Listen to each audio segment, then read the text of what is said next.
and welcome to Sub 20 All In, where I've given myself 10 weeks to take my 5k PB down from 22 minutes to sub 20.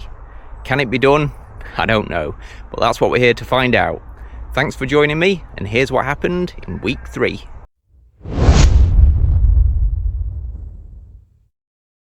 Good afternoon, Mark.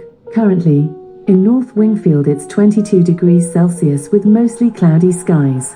I was just wondering whether I had enough stuff on top of my cap or not. I was thinking of maybe getting a TV aerial, satellite dish, possibly some solar panels. Any other ideas? It is looking a bit sparse up there. Okay, just doing the 2 kilometre warm-up for the Wednesday interval session of week 3. The session today, after the 2 kilometre warm-up, is 4 lots of 1.5 kilometres at 4:20 per kilometre, which is faster than my current 5k PB, and it will of course be a total of 6 kilometres of work. As usual, it's a 1-minute walking break in between intervals, and I'm just taking this warm-up nice and easy, as I think I overdid it with the long run at the weekend, doing the warm-up a bit too hard and then ruining myself for the effort section. Not making that mistake today. Back in the Adidas Takumi Sen 8s today, giving them another try. This is me.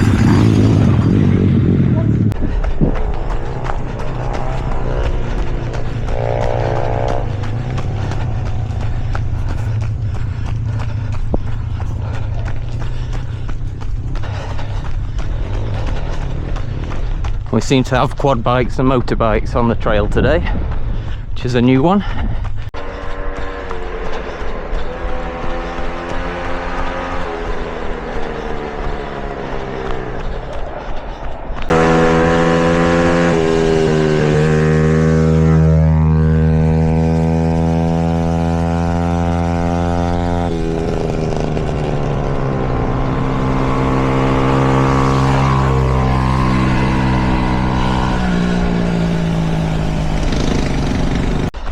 About to start the effort.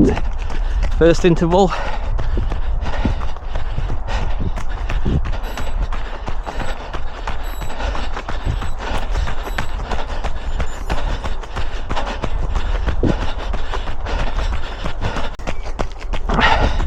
Bit fast as usual at the start. Trying to settle into it. Right, settled in about 4:20 pace now. Someone just shouted excuse me and stopped me from the top of the embankment there. Asked me if I'd seen any quad bikes on the trail. So I stopped and explained where I'd seen them, which way they were going, being helpful. And then she cursed me for calling her mate. And then out of habit, I said, sorry dude. And she said, what are you calling me dude for? I give up. So I just told her to have a nice day and got out of there. Lovely area this. So that kilometre was 4:24, even with the brief stop. So 500 metres to go. Here we go, rep 2. I did just pass a nice polite family on bikes who said excuse me and thank you when I moved over. So it's all good. Settle straight into 4:20 pace now. Accidentally going too fast there. 4:10, 4:12. 4:12 still. Need to ease off. I think the legs are loosening up a bit now. Did that kilometre in 4:14. So a little bit fast again. It'll be uphill on the way back, that'll cancel it out. Right, second rep done. Walk this way for a minute and turn around.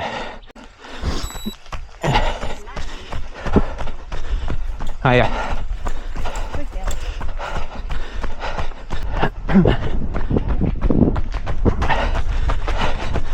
Thanks. Cheers. Settled in just right this way. More uphill, not going too fast. That kilometre was 4:22. Third rope done. One more to go.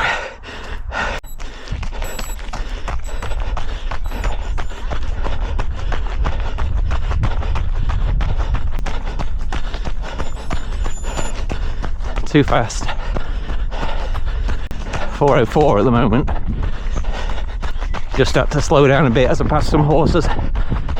Didn't want to scare them with my lightning speed.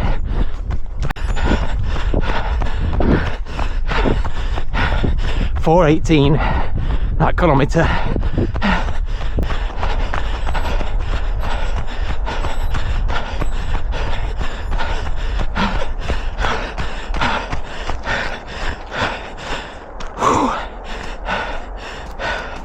Right, that's all the reps done.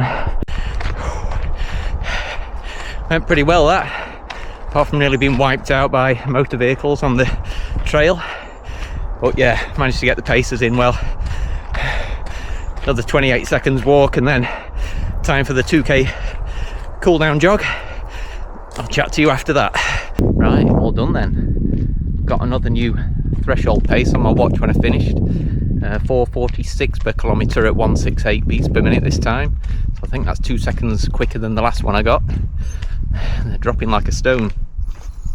Oh, I was productive. It's always a bonus. So I ended up running almost 10.5 kilometres and the average pace was 4:55 a kilometre, so that sounds good for me, that does. Pleased with that. Again, the Wednesday session, all good. Now I'm looking forward to the long run with the efforts on Sunday, which I don't have such a good history with, but I'll prepare as well as I can and give it everything I've got, see how it goes. I'll catch you for that bit. On the Tuesday easy run, I managed to get an upgrade to my VO2 max on an easy run of all things. I felt really fast and smooth on that run, even though the heart rate averaged just over 140, and it pushed my VO2 max up to 51, which is the highest it's ever been. I have been there before, but not for a while, so that's nice. Maybe one day I'll get to 52, you never know. Good morning, Mark. In North Wingfield, it's 16 degrees Celsius with clear skies and sun. Today, you can expect showers, with a high of 21 degrees and a low of 12 degrees. Good morning. So, out for the long run of week 3. Back over at Tib Shelf on the old railway trails. Just started the warm up, taking it nice and easy. My watch is telling me the heart rate's too low. To show my dedication to this sub 20 cause, I've bought some new shoes especially for this long run effort session. And after the trouble I had with the More V4s giving me blisters and the Clifton 8s not really feeling good for the faster sections, I've bought some Hoka Mach 5s. Managed to get them second hand off Vinted for only £33, so that was good. Apparently they've got 50 kilometres in them, so no way of knowing whether that's true or not, but they feel good. I'm going to give them a try today. So the plan for this run is 20 minutes warm up or easy pace, and then the effort section, which today is going to be 25 minutes at a pace that's 10% slower than the target pace of 4 minutes per kilometre. So that's around 4:25, 4:24, 4:25. So 25 minutes of that. So that's quite a fast 5k in effect. And then 35 minutes easy pace to finish off. So given that I've struggled with 15 minutes and 20 minutes at that pace during these long runs, I'm hoping that having had more food before I started, wearing the new shoes and taking the easy bit really easy might fix the issue and help me hit the target this time. We'll find out. Pleased to report the trails are looking good this morning. No sign of any motor vehicles yet. It's just gone 7 o'clock in the morning on a Sunday, so it should be fairly peaceful hopefully. Another 7 minutes of easy pace to do before we get started. All right, the shades are on. Things are about to get serious. Less than a minute till the efforts kick in. I'll let you know how I get on. Efforts done. Loads better. Like night and day compared to the last 2 weeks. I'll talk more when I got my breath back. So everything I've done this morning seems to have helped. More fuel. Got here early before the weather gets any less agreeable, so I'm sure that helped. And the Hoka Mach 5. I've yet to find a pair of Hoka shoes that don't agree with me. This is my 4th different model. I'd happily pick up any of them for a run tomorrow. So the combination of these Mach 5s for the long runs and efforts, and the Puma Elite Racers for the intervals, seems to be my favourite at the moment. The rain's starting to get a bit heavier. The prediction was spot on, to be fair, which is why I got out so early. But yeah, that was a really successful run. Best long run of the plan so far. Hit all the target paces. Shoes felt great. My stride was smooth. Just yeah, gliding along the trail, feeling good. The uphill section caught me out a little bit for that 4th kilometre when my mind wandered, but other than that, absolutely perfect. So the recovery time is 67 hours according to Garmin, but I have got a recovery run tomorrow, and the average pace for the entire 15.9 kilometres, 5:02 per kilometre, so even the easy paces getting faster and feeling easier, so really happy so far. So having just got back from the long run Sunday morning, I'll just have a quick chat about the lessons and takeaways from this week's training. So week 3 is now done. One thing you can never be sure of is what you're going to encounter on the trails. Certainly didn't expect to have motorbikes and quad bikes zooming past me on the interval session. Thankfully there was none of that this morning. Secondly, having a bit of extra fuel before my long run seemed to help, and the new Mach 5 shoes did a great job of getting me through that session. Other than that, it's been a pretty successful week, nothing notable to complain about. Everything went really well, so really pleased with week 3 and looking forward to the next week. Right, so exercises of the week for our duck foot fixing exercises. Having done the soft tissue work on the glutes and the shins, and then done the 90-90 stretch to help with the internal rotation of the hips, we're now moving on to some ankle mobilization, where we're going to just try and help the ankles to increase the range of motion, as well as getting used to the knees tracking over feet that are aligned properly rather than rolling over the inside of duck feet. So I'll just show you what I mean by that and then give you a quick demonstration of the exercise. Okay, so a lot of us will have quite limited ankle mobility. So as your knee starts to move forward over your foot, it'll get tight here before we want it to, and if you're running, you land, your knee starts to move forward, and then you run out of ability to close the angle between your shin and your foot, then that momentum has got to go somewhere. So most of the time it's going to find the path of least resistance and dive to the inside, which will then lead to your ankle and foot rolling and getting that excessive pronation that we hear so much about. So from the front, your knees tracking forward, hits that sticking point, and then it has to go somewhere, so it rolls over. Occasionally it might go outwards, but you don't hear too many people complaining of too much supination.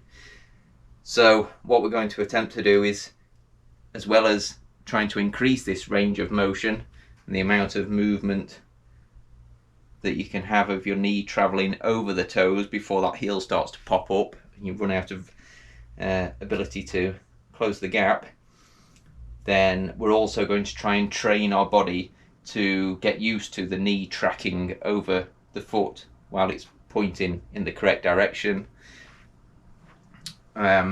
If you've been running duck-footed with your foot turned out for a long time, then you're going to feel most natural with the knee tracking over the kind of middle part of the foot and dive into the inside, which is obviously what we're trying to get away from. And quite often, if you have got limited ankle mobility, then your body will learn to turn the foot out to try and get out of this situation where it's struggling at the end of every stride. It'll find it easier to turn the foot out and just get used to rolling over the inside like that.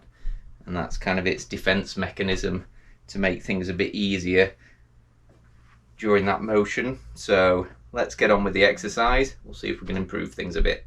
Okay, so it's a relatively simple exercise, this one. You've probably seen it in various different forms before, where we are trying to just increase how far the knee can go forward before the heel lifts off the ground, just by repeatedly pushing it forward to the end of its range. You'll feel the heel popping off the ground. From the side, you're just trying to make sure the foot's pointing straight ahead, the knee's tracking over the middle of your foot, over your middle toe if you like. So just give it this kind of dynamic motion, pushing in the right direction, getting used to everything being in a line and moving that way, getting away from diving to the inside and pronating. And if you decide to give it a bit more of a stretch, you can make sure you press your heel down into the ground and drop your weight down a bit more as you're pushing the knee forward, and you'll feel the stretch in the Achilles and the lower calf.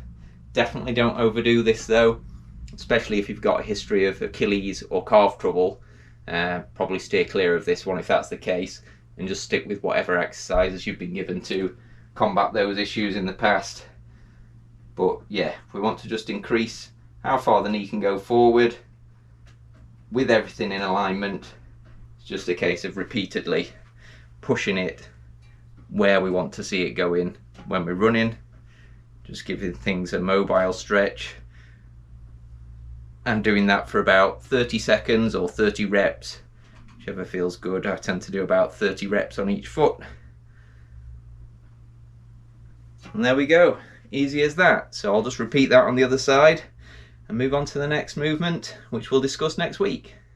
So, as usual, we'll talk about how the body's holding up, and it seems to be doing really well at the moment.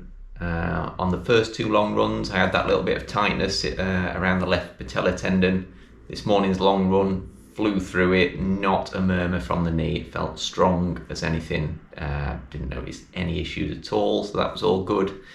The calves and Achilles are the only area that sometimes worry me. Just feel a little bit tight because both of my strength sessions involve either strengthening or stretching and mobilizing around the calves and ankles. So you can feel that for the next day or two afterwards. So it just makes me a little tiny bit concerned before runs that, whether it's a niggle oncoming, but yeah, I've learned to recognize that it is just the DOMs and don't need to worry. But other than that, the body's doing really well, keeping up the regular strength work, keeping the easy and recovery runs as they should be. Seems to be working well.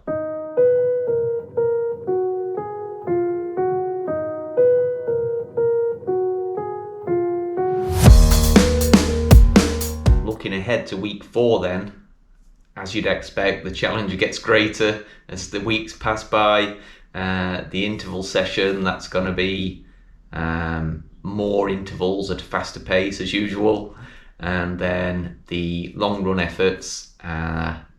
Believe this is the first time we're going to be hitting target 5k pace, so there'll be a couple of reps in there with a gap in between, hitting 4 minutes per kilometre. So that's going to be the big challenge for next week, I think. Let's see how that goes. I'll catch you then.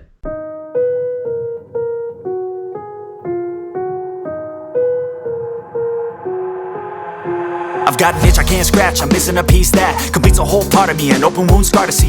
Everybody come here, gather round, welcome to the freak show, the best in town.